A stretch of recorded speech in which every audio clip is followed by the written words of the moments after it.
at the GrowthNet, there's going to be some conversation focused on policies and actions to deepen and expand financial markets in emerging market economies. Well, to really take that headline forward, with me now is Andrew Sheng, who's president of the Fung Global Institute. I think it boils down to a fairly simple first question.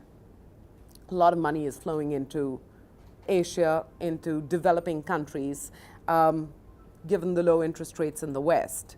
What are the risks posed by this, and how could the immediate future unfold? Well, the emerging markets are still the growth area, but they're still fairly small. The what I call the G4 countries, that's the dollar, eurozone, sterling, and yen countries, by and large are currently the deficit countries and are also running very low interest rates for their own reasons. That is causing a huge capital flows. A lot of it is leveraged into the emerging markets because the emerging markets are growing much faster. But we're now beginning to see a situation whereby there is a divergence between the financial markets, which are outrunning the expectations of growth in the emerging markets. Markets are bubbly everywhere. Property prices are at their peaks in Hong Kong, Singapore. A number of emerging markets are facing the same issues. Stock markets are now back up to their record levels. And then, of course, bond markets are also really peaking. It's very difficult to judge, but and I wouldn't want to make a prediction. But because of the low interest rates, bond markets are very, very high. And if the interest rates in the advanced economies were to reverse, emerging markets will face serious problems. In some economies which have not managed this well, the bursting of the bubbles could cause financial crisis. For others, it will still be not easy to handle. Where would you put the red flags right now in the emerging economies which run the highest risk right now? Well, I wouldn't want to point to specific countries, right? But I think emerging markets are divided into two parts. Those who are surplus economies, and there are those who like India, still running current account deficits. And therefore foreign capital is welcome. And there's no doubt, there's a wonderful McKinsey Global Institute study which shows, in fact, that FDI is so much more stable, so much more contributive than, let's say, bank loans or other types of portfolio flows.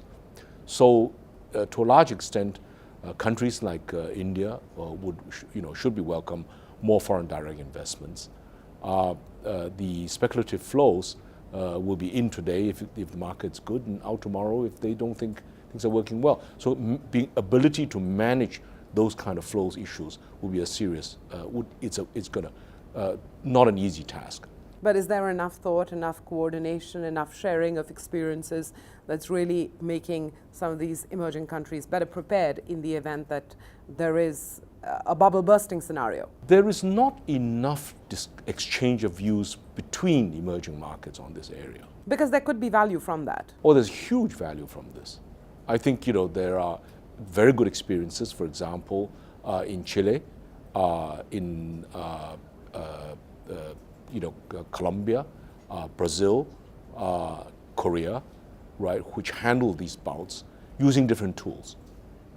And I think, arising from that, the IMF is now, much more open to the issue of the need to face very carefully, capital market controls. It's an issue that we all have to consider. And the reason is very straightforward.